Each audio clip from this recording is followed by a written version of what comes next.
तो हमारी प्रैक्टिस ये रहेगी कि किसी प्रैक्टिकल को करने के लिए जो थ्योरी बेस चाहिए है उसे डिस्कस करो, उसके बाद वापस प्रैक्टिकल की प्रैक्टिस पे चले जाओ। प्योर थ्योरी करते रहो तो कहीं ना कहीं बोरिंग भी हो जाती है थोड़ी। तो first of all, accounting. Accounting is an art of recording.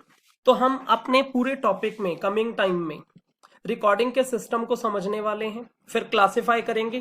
Classification को टेक्निकली बोलते हैं लेजर। आगे चल के एक चैप्टर आप पढ़ोगे लेजर अकाउंटिंग, लेजर।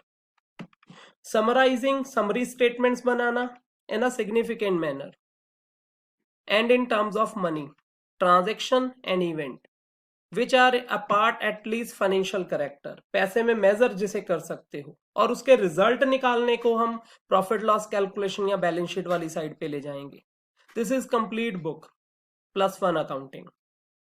तो बेसिक चीजें हम अपनी लास्ट क्लासेस में डिस्कस कर चुके हैं। बुक कीपिंग होता है डे टू डे रिकॉर्ड करना transaction, recording of day to day business transactions. क्योंकि कोई भी पर्सन इतना ज्यादा इंटेलिजेंट नहीं है कि हर बात को याद रख सके। याद रख भी लेंगे तो कल को एविडेंस भी चाहिए अगर कोई डिस्प्यूट होता है, तो रिकॉर्डेड एस्पेक्ट एज एविडेंस भी काम आते हैं।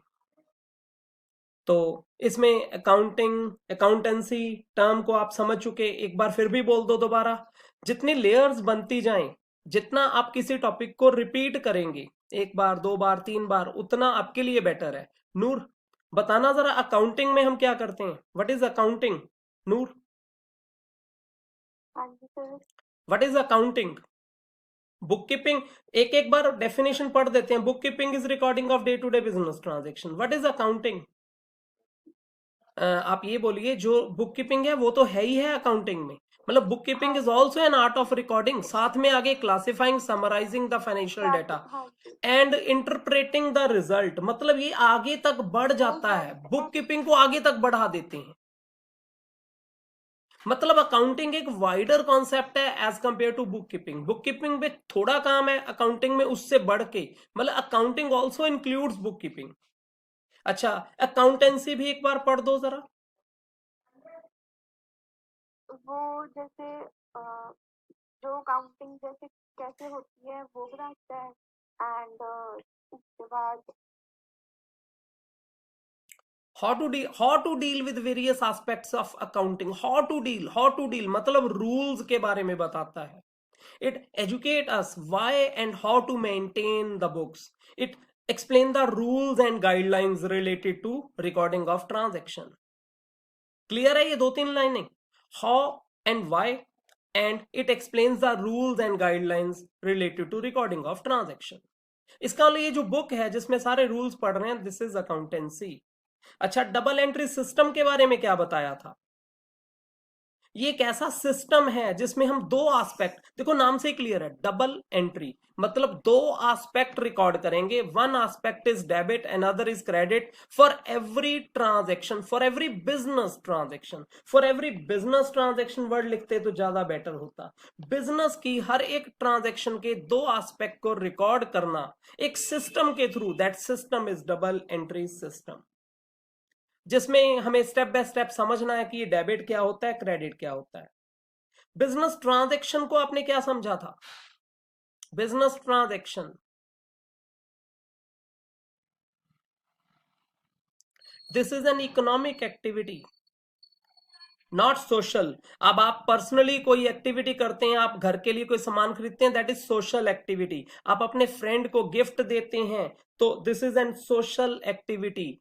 तो सोशल नहीं, this is an economic activity, may be internal और external, that change in the asset or liability or capital of business, and which must be capable of being expressed in terms of money। जितना जितना highlight किया है, that is relevant definition of business transaction। ये चीजें कर चुके हैं हम। मैं बच्चे आपको बोर नहीं कर रहा हूं, मैं आपको एक लेयर दे रहा हूं, मेरी बात को ध्यान से सुनना। जितना जितना टर्म्स को आप रिपीट करेंगे उतनी परफेक्शन आएगी। इवेंट के बारे में क्या बताया था मैंने? बोलो, what is event? Event is the consequence और रिजल्ट ऑफ अ ट्रांजेक्शन, जैसे आपने गुड्स परचेज की 5 लाख की, फिर आपने सेल कर दी 3 लाख की, तो इवेंट है कि आपके पास 2 लाख रुपए का स्टॉक बचा पड़ा है।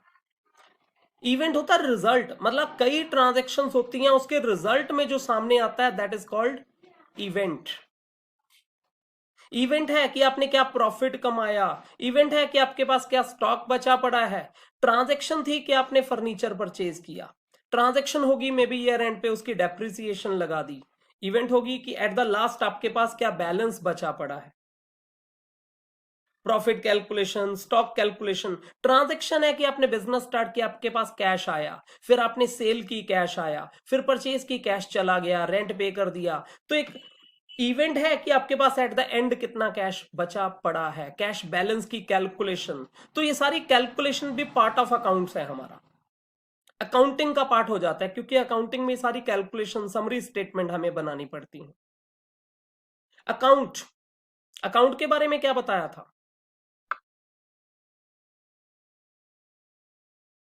नूर, आप बताना अकाउंट। सर जैसे अगर फर्नीचर परचेज किया, सेल किया, तो फर्नीचर अकाउंट हो गया, एक कैपिटल मैं ना अकाउंट हो एक गया, वर्ड और अभी हर आपकी चीज वर्डिंग को। में ऐड कर रहा हूं, लाइक नेचर आइटम्स। क्या ऐड किया मैंने? हाँ व्हेन जी। Like nature items are recorded, added और subtracted at a single place, that is termed as that account. आप सही बोल रहे थे, मैंने एक like nature item word add किया, बस और कुछ नहीं। Account, an account is a record of all business transaction relating to particular person or item। तो पर्टिकुलरली एक एक चीज का अलग अलग अकाउंट बनता है, जितने अलग नाम है। तो मेजर 5 हेड जरूर हैं, लेकिन एसेट के अंदर ही 50 टाइप के एसेट हो सकते हैं, उन सबके अकाउंट अलग बनेंगे। फर्नीचर, अब आप चेयर का, टेबल का अलग अलग अकाउंट नहीं बनाएंगे, उसे एक मेन नाम दे देंगे furniture, furniture account. Building account, अब बिल्डिंग में ऐसा कभी नहीं करते कि ड्राइंग रूम का अलग अकाउंट बनाएं, बेडरूम का अलग अकाउंट, लॉबी का अलग अकाउंट, नहीं, बिल्डिंग का ही पार्ट है सारा कुछ। साइकिल शेड भी आप बनाते हो अपनी बिल्डिंग में, that is part of building, उसे आप साइकिल शेड ना लिख के बिल्डिंग लिखेंगे। स्टेशनरी में कई आइटम्स हो सकती हैं, लेकिन जब जब आप स्टेशनरी की कोई भी आइटम परचेज करेंगे, आप उसे एक नाम देंगे स्टेशनरी अकाउंट। बात समझ रहे हो ना मैं क्या कह रहा हूं? मैं कह रहा हूं कहीं जहां तक कन्वीनियंट हो क्लबिंग कर लेनी चाहिए, ग्रुप कर देना चाहिए। क्लियर है? आगे बढ़ जाऊं मैं।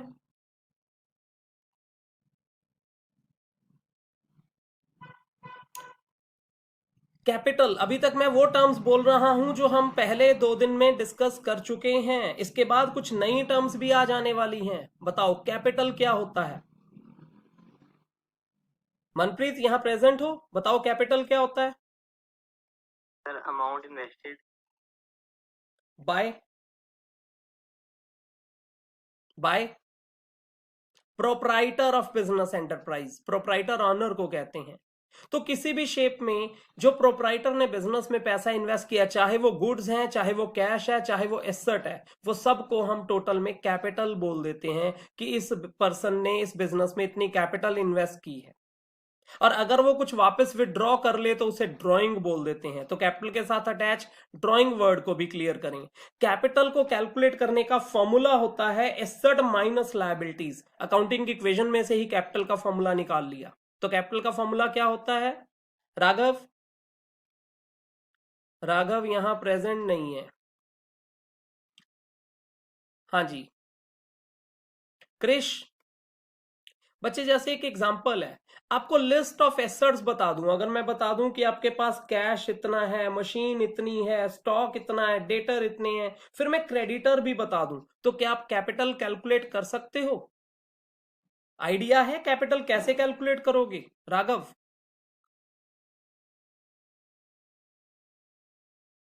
हाँ जी राघव, जल्दी बोलो जरा।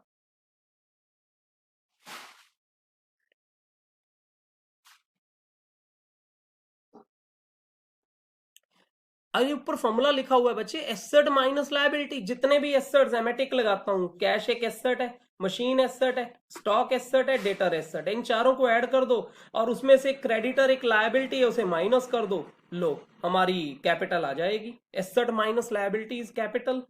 समझ रहे हो कि नहीं? हाँ जी ड्रॉइंग मैंने पहले बता दिया, बिजनेस में से किसी भी शेप में जो ऑनर पैसा विड्रॉ करता है that is called drawings. Liability, liability बताओ क्या होती है? नूर आप बताना लायबिलिटी क्या होती है? सर जो भी हम पैसे उधार पे लेते हैं और उसके बाद जो रिटर्न करना होता है, जैसे बैंक लोन हो गया या फिर किसी ने गुड लिए क्रेडिट पे, तो वो हमारी लाइबिलिटी होती है, जो पैसे हमने बाद में देने होते हैं। हाँ, इवन सैलरी आउटस्टैंडिंग, मंथ निकल चुका, वर्कर की सैलरी अभी नहीं दी, तो वो भी आपकी लायबिलिटी है। लायबिलिटी का फॉर्मूला सुना सकते हो आप बच्चे? क्या होगा लायबिलिटी कैलकुलेट का formula? Sir asset minus capital. हाँ, कैपिटल लायबिलिटी को आगे दो पार्ट्स में डिवाइड किया जाता है। कौन से दो पार्ट में डिवाइड किया जाता है? मे बी इंटरनल लायबिलिटी और एक्सटर्नल। इंटरनल मतलब बिजनेस के अंदर ही किसी बंदे को देना है, तो इंटरनल लायबिलिटी कैपिटल का ही दूसरा नाम है। या कैपिटल या प्रॉफिट्स जो होते हैं वो हमारी इंटरनल लायबिलिटी है। कई बार बच्चे सोचेंगे सर प्रॉफिट भी क्या लायबिलिटी है? तो मैं कहूंगा हाँ, बिजनेस ने तो प्रॉफिट ऑनर को वापस करना ही है ना, तो बिजनेस के लिए प्रॉफिट भी एक लायबिलिटी है। बिजनेस के लिए प्रॉफिट भी लायबिलिटी है। क्लियर है बच्चे? आगे बढ़ सकता हूं मैं? इंटरनल लायबिलिटी बोलते हैं इसको। इंटरनल लायबिलिटी मतलब कैपिटल या अकोमोलेटेड प्रॉफिट्स, मतलब बिजनेस के प्रॉफिट्स इनडायरेक्टली कैपिटल में ही ऐड होने होते हैं। एक्सटर्नल लायबिलिटी होती है जो बाहर के लोगों को पैसे देना है, जैसे creditor, bank overdraft, bank loan, salary outstanding, किसी भी आउटसाइडर को कोई पेमेंट देनी रहती है, दैट इज एक्सटर्नल लायबिलिटी। अच्छा, लायबिलिटीज को आगे दो पार्ट्स में क्लासिफाई किया जाता है। कौन से दो पार्ट में क्लासिफाई किया जाता है? यहीं से देख के बोल देते हैं। Non current liability, non current का मतलब जो लंबे टाइम के बाद वापसी करनी है, नॉर्मली मोर देन 1 ईयर। अच्छा, यहां लंबे टाइम का मतलब क्या होता है? मोर than 1 year. More than 1 year is long term बस। और शॉर्ट टर्म करंट लायबिलिटी वो होती है जो 1 साल के अंदर अंदर विद इन 1 ईयर जो वापसी करनी है, दैट इज करंट लायबिलिटी। ज्यादातर अगर आपने किसी से उधार सामान खरीदा है तो उसको आप 2 4 6 महीने में पेमेंट करोगे, तो क्रेडिटर आपकी करंट लायबिलिटी है, बैंक ओवरड्राफ्ट आपका करंट लायबिलिटी है, लेकिन बैंक लोन आपकी लॉन्ग टर्म लायबिलिटी, क्योंकि नॉर्मली लोन लंबे टाइम के लिए लिए जाते हैं। अगला वर्ड है asset. Asset is anything which is in possession, जो हमारे अधिकार में है, और is the property of the business enterprise including the amount due to from others. चाहे किसी से पैसा मिलना रहता है या हमारे पास कोई एसेट्स पड़े हैं, तो ये एसेट भी आगे दो टाइप के हैं, करंट या नॉन करंट, जो थोड़े टाइम में ही वापसी मिल जानी है या जो आपको 1 साल के बाद वापसी मिलनी है। Cash, bank balance, stock, furniture, machine, land and building, bill receivable. Bill receivable शायद आपको डाउट होगा, पता है बिल रिसीवेबल क्या होता है? एनीवन, किसी को आइडिया हो? नो, बिल रिसीवेबल होता है अगर मैंने किसी को क्रेडिट में सेल की, उसने मुझे रिटर्न में कमिटमेंट दे दी कि मैं आपको 2 मंथ्स के बाद पैसे दूंगा, लिख के दे दिया, साइन कर दिए, रेवेन्यू स्टैम्प भी लगा दी, उसे बिल रिसीवेबल कहते हैं। लीगल डॉक्यूमेंट बन जाता है वो, कि एक बंदे ने भैया मुझे तो स्टैम्प पेपर पे लिख के दिया है कि उसने मुझे 5,000 रुपी आफ्टर 2 मंथ्स पे करने हैं। That is called bill receivable. हमारे लिए बिल रिसीवेबल एसेट है, जिसने लिख के दिया उसके एंगल से बोला जाता है बिल पेबल, फिर वो लायबिलिटी हो जाती, करंट लायबिलिटी। ज्यादातर साल के अंदर अंदर ही पे करना होता है। एसेट्स की आगे क्लासिफिकेशन आप लोगों ने पढ़ी थी, याद आ रही है? नॉन करंट, नॉन करंट मतलब 1 साल से लंबे टाइम तक चलेगा। नॉन करंट में आगे दो टाइप के होते हैं, टेंजिबल जिनको देख सकते हो, इनटेंजिबल जिनको टच नहीं कर सकते। टेंजिबल में जैसे building, plant, machinery, motor vehicle, furniture, stock, और इनटेंजिबल में ये टेंजिबल थे, मोटर व्हीकल, स्टॉक। इनटेंजिबल में आ जाते goodwill, patents, copyright, trademarks, computer software, prepaid expense, इनको आप टच नहीं कर सकते, इनटेंजिबल एसेट्स। करंट एसेट वो होते हैं जो 1 साल के अंदर अंदर हमें वापसी रिकवर हो जाते हैं, करंट एसेट। तो करंट एसेट में डेटर, कैश बैलेंस, स्टॉक, वो चीजें जो आप बेचोगे और पैसा आ जाएगा, मतलब कैश में कन्वर्ट हो जाएंगे वापस 1 साल के टाइम के अंदर, that is called current asset. एक नया नाम, अब यहां से कुछ नई टर्म्स आपके सामने स्टार्ट होती हैं, ये पिछले टर्म्स हम ऑलरेडी भी कर चुके हैं। चलो बताओ जरा, फिक्टिशियस एसेट के बारे में सुना आप में से किसी ने पहले? फिक्टिशियस एसेट, नूर, आपने सुना फिक्टिशियस एसेट क्या होते हैं? No sir. Which can not be realise in cash, जिन्हें वापस कैश में रियलाइज नहीं कर सकते। एग्जाम्पल लेता हूं, आप वैसे तो हमारे इंस्टीट्यूट आए नहीं हो, या आए हो मॉडल टाउन ट्यूशन मार्केट? हाँ जी सर। आए हो, तो वहां अकाउंटिंग स्क्वायर का ना मान लो बोर्ड लगा है ऊपर 3rd फ्लोर पे। वो बोर्ड को लगाने पे 30,000 रुपये खर्च हो गया, ठीक है। और उसने मुझे ये बोला था कि ये बोर्ड आपका 4 साल चलेगा, मतलब 4 साल तक ये खराब नहीं होगा, वैसे तो उसे 3 साल हो भी चुके हैं। तो अब सोचो वो मेरा कैसा एसेट है, सोचना जरा नूर मेरे साथ मिलके। एक ऐसी पेमेंट की है मैंने जिसका मुझे 4 साल तक बेनिफिट मिलेगा, मेरे यूज में रहेगा, तो ये कैसा एसेट है Noor? Non current asset. Non current asset. अब आगे सुनो, फिक्स एसेट नहीं कह सकता इसे मैं। फिक्स एसेट होते हैं जैसे AC, furniture. Normally fix asset की कोई ना कोई सेल वैल्यू होती है। अगर आज मैं कहूं कि मैंने वो अपना बोर्ड उतार के बेचना है भैया, तो उसको बेच के मुझे क्या कुछ मिल सकता है? आप सोचो, क्या मेरा बोर्ड बस वो स्टिकर ही लगा हुआ था ग्लासेस के ऊपर, मैं उसे उतारता हूं तो क्या उसकी कोई सेल वैल्यू है? माना लगा रहेगा तो उसकी वैल्यू है, 30,000 रुपए खर्च किए हैं, लेकिन अगर उतारूं तो कोई वैल्यू है क्या? No sir. कोई वैल्यू नहीं है। तो ऐसे एसेट्स जिनकी which can't be realise in cash but have a use value more than 1 year, that is called fictitious. मतलब नाम के एसेट हैं, लेकिन सच में बेचने जाएं तो कुछ नहीं मिलेगा। और इनको ग्रेजुअली ग्रेजुअली मतलब धीरे धीरे अपना खर्चा रिकॉर्ड किया जाता है। जैसे मैंने जब फर्स्ट ईयर 30,000 पे किया था, तो मैंने पहले ही साल अपना खर्चा नहीं मान लेना। हाँ, मुझे कहा गया था 4 साल चलेगा, तो 30,000 डिवाइड 4, 7,500 मैंने अपना एक्सपेंस रिकॉर्ड कर लिया। अगले साल फिर से 7,500 एक्सपेंस रिकॉर्ड कर लिया जब मैंने अपने अकाउंट्स बनाए। ऐसे ही इन्हें ग्रेजुअली एसेट से एक्सपेंस वाली साइड पे शिफ्ट किया जाता है, मतलब धीरे धीरे एज एक्सपेंस रिकॉर्ड किया जाता है। देखो, जब हम एसेट रिकॉर्ड करते हैं तो अकाउंटिंग इक्वेशन में एसेट अलग आ जाता है, लेकिन जिस दिन उसी एसेट को खर्चा बनाना हो, एसेट में से माइनस करके कैपिटल में से माइनस कर देंगे, क्योंकि एक्सपेंस कैपिटल में से डिडक्ट होने हैं। याद है ना नूर अकाउंटिंग की इक्वेशन जो हमने अभी टॉपिक किया रिसेंट? आगे बढ़ूं? अच्छा, एक वेस्टिंग एसेट, ये नाम भी आपने पहले नहीं सुना होगा। बताओ वेस्टिंग एसेट क्या होते हैं? पढ़ के ही बता दो, वेस्टिंग एसेट क्या होते हैं? सर जो नेचुरल रिसोर्सेज होते हैं और वो तभी यूज हो जाते हैं जब वो जैसे बन रहे होते हैं, जैसे माइंस होगी तो वो अंडरग्राउंड है, उनका कोई यूज नहीं है, बट वो जैसे उसी टाइम यूज हो, एक ही बार यूज हो गए तो बिल्कुल ठीक, नेचुरल रिसोर्सेज होते हैं जो कि टाइम के साथ कंज्यूम होते रहते हैं, खत्म होते रहते हैं, इनको वेस्टिंग एसेट कहते हैं। तो ये भी हमारे एसेट ही होते हैं। अच्छा, एक वर्ड आपने कैपिटल रिसीट या कैपिटल रेवेन्यू रिसीट्स ऐसा कुछ सुना है? याद करो, जब मैं ना आपको लास्ट टाइम एक बार एक्सपेंडिचर के बारे में बताया था, तो मैंने कहा था एक्सपेंडिचर 2 टाइप के होते हैं, capital expenditure and revenue expenditure. Noor, तुम्हें याद है ये कैपिटल एक्सपेंडिचर, रेवेन्यू क्या बताया था मैंने तब? सर कैपिटल एक्सपेंडिचर होते हैं जो मतलब कि लॉन्ग टाइम तक चलते हैं। बिल्कुल ठीक, जैसे फर्नीचर परचेज किया या कुछ, ये हमारे कैपिटल एक्सपेंडिचर है। और रेवेन्यू एक्सपेंडिचर कौन से होते हैं?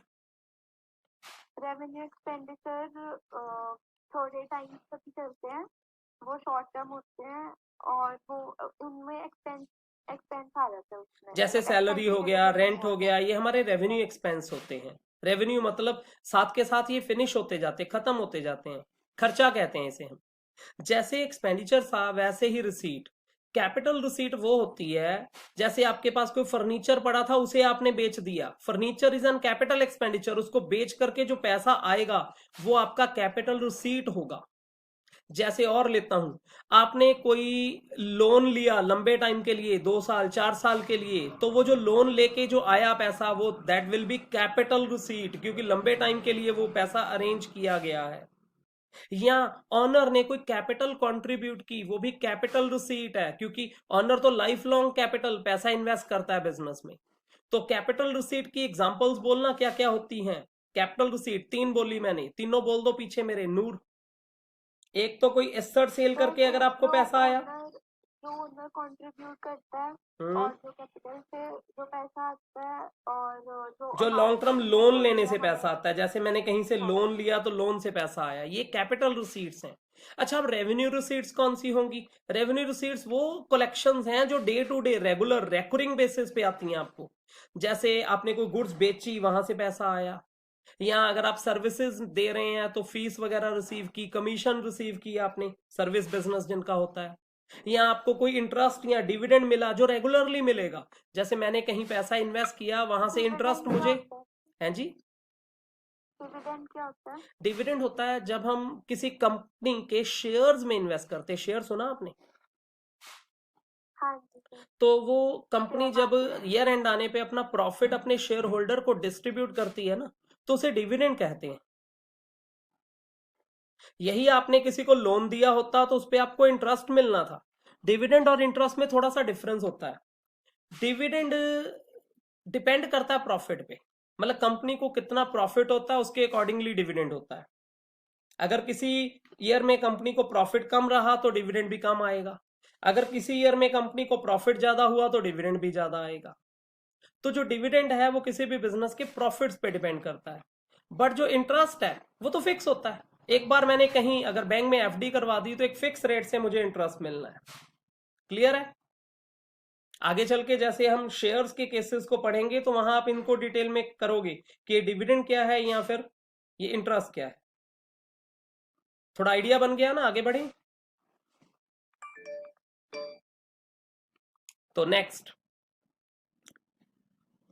रेवेन्यू रिसीट्स डिस्कस होगी। ऐसे ही एक्सपेंडिचर भी दो टाइप के होते हैं। या तो आप कोई एसेट खरीदने के लिए पैसा खर्च करते हैं, that is called capital expenditure, या फिर revenue expenditure, routine day to day working के लिए आप पैसा खर्च करते हैं। लेकिन एक तीसरी कैटेगरी होती है डेफर्ड रेवेन्यू एक्सपेंडिचर। डेफर्ड, जैसे आपने एडवर्टीजमेंट, हैवी एडवर्टीजमेंट करवाई जिसका बेनिफिट आपको कई साल तक मिलना है, अभी थोड़ी देर पहले बताया था ना, फिक्टिशियस एसेट, तो उसके लिए किए गए खर्च को डेफर्ड रेवेन्यू एक्सपेंडिचर कहते हैं।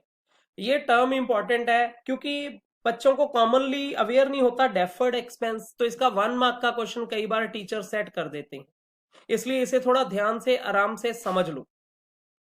नूर आप बताओ कैपिटल एक्सपेंडिचर कौन सा होता है? पहला term capital expenditure. Sir capital expenditure जो लॉन्ग टाइम तक चलता है, और जैसे प्लांट, मशीनरी, फर्नीचर, लेकिन उसकी कोई सेल वैल्यू, उसकी वैल्यू भी होती है, ठीक है ना। अब जिसकी वैल्यू नहीं है, जैसे एडवर्टीजमेंट के लिए भी तो लॉन्ग टर्म पेमेंट कर दिया आपने, लेकिन वो कैपिटल ना कह के आप उसे डेफर्ड रेवेन्यू एक्सपेंस कह दोगे। अब समझ रहे हो कि नहीं? हाँ, रेवेन्यू एक्सपेंस होते हैं जो हमारी रेकरिंग नेचर के होते हैं, जो हमने डे टू डे रूटीन में खर्च करने हैं, revenue expenditure. Deferred revenue expenditure वो होते हैं जिसका यूज लंबे टाइम होता है लेकिन जिसकी सेल वैल्यू कोई नहीं होती। कैपिटल एक्सपेंडिचर, रेवेन्यू एक्सपेंडिचर का डिफरेंस आने वाले टाइम में कहीं बहुत इंपॉर्टेंट है, फाइनल अकाउंट्स चैप्टर करेंगे वहां पढ़ेंगे। डेफर्ड एक्सपेंस को समझ लो क्या है। There are certain expenditures which are revenue in nature, मतलब देखने में होता है खर्चा ही हुआ है, बट जिसका बेनिफिट आपको लंबे टाइम तक मिलता है। Such expense termed as deferred revenue expense. Benefit of such expense gradually last between 3 to 7 years, मतलब लंबे टाइम तक आपको उसका बेनिफिट मिलता है, तो आप उसे ऐसे ही अपने एक्सपेंस में ट्रांसफर करते हैं लंबे टाइम पीरियड में, तब तक आप बैलेंस शीट में एसेट बना के रखते हैं उसे। अकाउंटिंग इक्वेशन से कहूं तो आप पहले एसेट रिकॉर्ड कर लेंगे, साल निकल जाएगा, एसेट में से माइनस करके कुछ पोर्शन कैपिटल में से माइनस कर देंगे एज एक्सपेंस। मैं क्या बोला, समझ लगा? आप दो लाइन याद रख लो, certain expense which are revenue in nature but benefit of which likely to derive over a number of year period. और एक एग्जांपल याद रख लो, एग्जांपल कौन सी? एडवर्टाइजमेंट एक्सपेंडिचर आपके लिए अच्छी एग्जांपल है, is deferred revenue expense whose benefit is to be gained over a period of year, more than 1 year. जैसे एग्जाम्पल भी बनाई कि मान लीजिए हमने 50,000 रुपए खर्च कर दिए आज, जिसका बेनिफिट आपको मिलना है 50,000 नहीं, 2 लाख रुपए खर्च कर दिए आपने एडवर्टाइजमेंट पे, जिसका बेनिफिट आपको 4 साल तक मिलना है। इसका मतलब आप हर साल 50,000 का एक्सपेंस रिकॉर्ड करते जाएंगे, हर साल 50,000 आप अपना खर्चा रिकॉर्ड करेंगे, बाकी एसेट रहेगा, धीरे धीरे एसेट कम होता जाएगा। एक्सपेंस, ऊपर जब हमने एक्सपेंस, रेवेन्यू एक्सपेंस की बात की तो उसको एक्सपेंस कहते हैं। तो एक्सपेंस से तो अवेयर हो चुके हो आप, तो आपके बिजनेस की वर्किंग से कनेक्टेड, जैसे cost of good sold, rent paid, commission paid, salary paid, advertisement. अच्छा, इनकम क्या होती है? इनकम अलग वर्ड है, रेवेन्यू नहीं बोला, इनकम बोला मैंने। बच्चे, इनकम होती है रेवेन्यू में से अगर आप एक्सपेंस को माइनस कर दें तो उसे इनकम कहते हैं। जैसे अगर मैंने 10,000 की गुड्स 12,000 में सेल कर दी तो मेरी 2,000 रुपए की इनकम हो गई। इनकम अलग वर्ड है, रेवेन्यू अलग वर्ड है। रेवेन्यू का मतलब 12,000 की जो सेल की है वो रेवेन्यू है, लेकिन वो सामान अगर मैंने 10,000 रुपए में परचेज भी किया था तो 2,000 मेरी इनकम है। Revenue minus expense. कोई भी टर्म आती थी जब हम इनकम बोलते थे तो उसको हम रेवेन्यू साइड में डाल देते थे। हाँ, जब अभी हमने वैसे रेवेन्यू अगर अकेली इनकम गिवन है तो उसे एज रेवेन्यू ही ट्रीट किया जाता है, कैपिटल में ऐड कर दिया जाता है ना, पार्ट ऑफ कैपिटल ये इनकम हमारी। मैं इनकम को फिर से एक्सप्लेन करता हूं। इनकम ना किसी एक स्पेसिफिक आइटम वाइज होती है। मान लो तुमने एक फर्नीचर खरीदा 10,000 का, ध्यान से एग्जांपल सुनना। फर्नीचर तुम्हारा क्या है बोलो? एसेट है। थोड़े टाइम बाद आपने फर्नीचर, वही वाला फर्नीचर 12,000 में सेल कर दिया। अब बताओ कि अगर आप 10,000 का फर्नीचर खरीद दोगे, 12,000 में सेल कर दोगे, तो फर्नीचर में से तो 10,000 ही माइनस करोगे ना जितने का फर्नीचर है, क्योंकि फर्नीचर तो था ही आपके पास 10,000 का। अब फर्नीचर को नेगेटिव तो बना नहीं दोगे, हैं जी? सर 2,000 इनकम हो जाएगी। 2,000 इनकम, जैसे फर्नीचर का टी अकाउंट बनाते हैं हम। जिस दिन हमने परचेज किया था 10,000, अगर आप 12,000 का में वो फर्नीचर बेचोगे तो यहां फर्नीचर के टी में तो 10,000 ही लिखोगे। 2,000 पे अलग से आप एक इनकम के नाम से, प्रॉफिट के नाम से लिखोगे, 2,000 आपको इनकम हो गई, वो अलग टी में जाएगा और ये आपकी उस फर्नीचर की सेल से होने वाली इनकम है। यहां प्रॉफिट को डिफाइन करें, it is excess of total revenue over total expense. Total जितनी भी अलग अलग जगह से आपको रेवेन्यूज आई हैं उसमें से जहां भी अलग अलग आपने खर्चे किए हैं सब माइनस कर दिए जाएं तो हमारे बिजनेस का प्रॉफिट आ जाता है। प्रॉफिट। मैं आगे बढ़ूं?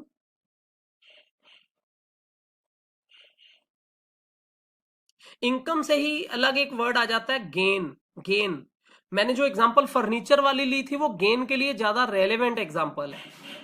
इनकम के लिए ज्यादा रेलेवेंट एग्जांपल है कि हमने 4,000 की गुड्स थी, 5 लाख 4 लाख की गुड्स 5 लाख में सेल कर दी। गुड्स मतलब गुड्स जो कि आपका रोज रोज का काम है, खरीदना बेचना, तो उससे जो प्रॉफिट आया उसे इनकम कह दिया। लेकिन जो रोज रोज का आपका काम नहीं है, अरे आपका बिजनेस थोड़ी फर्नीचर रोज खरीदोगे बेचोगे, तो अगर आप फर्नीचर बेचने से कोई अर्निंग आती है उसे हम गेन वर्ड बोल देते हैं। कि बिल्डिंग थी 10 लाख की खरीदी थी, आज 12 लाख में बेच दी तो 2 लाख रुपए का गेन फ्रॉम बिल्डिंग शो किया जाएगा।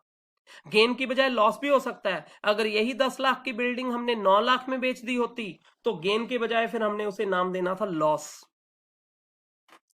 4 वर्ड, कंफ्यूजन ना हो इसलिए मैं वापस आता हूं। हाँ जी बच्चे, पहला वर्ड इनकम। नूर दोबारा बताना इनकम क्या होता है, थोड़ा डिफाइन करके बताना इनकम क्या है। What is income? सर जैसे हमने कोई भी गुड्स ली, जैसे तो यहाँ स्पेशल, मैं बीच में तुम्हें रोक रहा हूं नूर, यहाँ तुमने ना एग्जांपल में गुड्स की ही बात करनी है, एसेट की बात नहीं करनी। जब इनकम वर्ड बोलो तो तुमने बात किसकी करनी है भाई? किसकी बात करनी है तुमने पूरे इसमें? हैं जी? गुड्स की। हाँ चलो आप बोलो।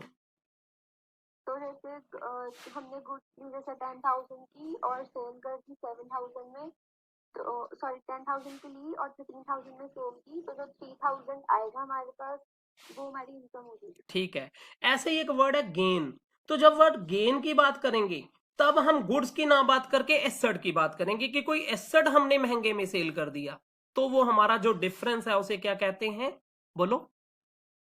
गेन। और जो प्रॉफिट की बात करेंगे तो प्रॉफिट जो होता है वो आपके टोटल रेवेन्यूज, मतलब कहां कहां से आपको, जैसे आपने कोई सेल की वहां से रेवेन्यू आई, कहीं से कमीशन मिली वहां से रेवेन्यू आई, कहीं से कोई रेंट रिसीव हुआ वहां से रेवेन्यू आई, तो सब टाइप की रेवेन्यूज में से सब टाइप के एक्सपेंसेस माइनस करने के बाद जो बैलेंस बचता है उसे प्रॉफिट कहते हैं। ठीक है सर ये प्रॉफिट होता है ईयर एंड में कैलकुलेट? हाँ, प्रॉफिट हमेशा ईयर एंड पे ही कैलकुलेट कर पाओगे। प्रॉफिट हर ट्रांजैक्शन के साथ नहीं होता, गेन हर ट्रांजैक्शन के साथ बता सकता हूं कि इस बिल्डिंग को बेचने से मुझे ये गेन हो गया, इस सेल करने से मुझे ये इनकम हो गई, मतलब इनकम को मैं स्पेसिफिक ले सकता हूं, लेकिन सब टाइप की इनकम्स को इकट्ठा करके सब टाइप के एक्सपेंसेस को माइनस करने के बाद ईयर एंड पे प्रॉफिट कैलकुलेट किया जाता है। ठीक है,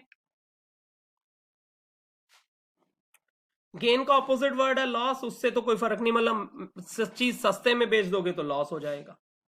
तो अभी अभी हमने एक बात की गुड्स, तो गुड्स के बारे में अवेयर हो कि नहीं हो आप? गुड्स बोलो, यस सर। गुड्स क्या होती हैं, बताओ गुड्स क्या होती हैं? सर जो भी हम परचेज करते हैं या सेल करते हैं अपने बिजनेस में, जो भी हम अपने जिस आइटम में हम डील कर रहे हैं, जिसको खरीदने बेचने का हमारा मेन बिजनेस है, तो उसको गुड्स कहते हैं। अगर आपकी फर्नीचर की शॉप है तो फर्नीचर आपके लिए गुड्स है, और अगर आपका स्टेशनरी की शॉप है तो स्टेशनरी आपके लिए गुड्स है। तो यहां टेक्निकली अब याद रख लो, जब जब हम गुड्स खरीदेंगे तो वर्ड यूज करेंगे परचेज। फर मान लो मैंने अपने बिजनेस में यूज करने के लिए एसी खरीदा, तो मैं तब वर्ड परचेज यूज नहीं करूंगा, तब भी तो एसी परचेज ही किया ना, लेकिन मैंने उसे कौन सा बेचने के लिए खरीदा। तो नूर, परचेज वर्ड कब यूज किया जाता है, आंसर देना। सर जब कोई भी हम जब गुड्स परचेज खरीदी करते जाती हैं, हैं, जब जब कुछ भी कभी खरीदते गुड्स हैं। खरीदेंगे तो वर्ड परचेज यूज करेंगे, जब एसेट खरीदेंगे तो वर्ड परचेज ना यूज करके एसेट का नाम लिखेंगे। ये लाइन याद रहेगी। अच्छा, जब कभी गुड्स बेचेंगे, अच्छा वही जो गुड्स परचेज की थी अगर वो वापसी आ जाए, मैंने जहां से परचेज की थी कुछ सामान खराब था मैंने वापस कर दी, तो मैं कौन सा वर्ड यूज करूंगा? Purchase return. ऐसे ही जब वो गुड्स मैं बेचूंगा तो मैं कौन सा वर्ड यूज करूंगा? ये सेल वर्ड यूज करने का मतलब सेल के नाम से अकाउंट, याद है ना, मैंने थोड़ा पीछे बताया था कि हर स्पेसिफिक हेड का हम एक अकाउंट खोलेंगे, तो सेल का अकाउंट। ऐसे ही मेरी सेल की हुई गुड्स मेरे पास वापस आ गई, कोई डिफेक्टिव था या अकॉर्डिंग टू सैंपल नहीं था, तो मैं कौन सा वर्ड यूज करूंगा?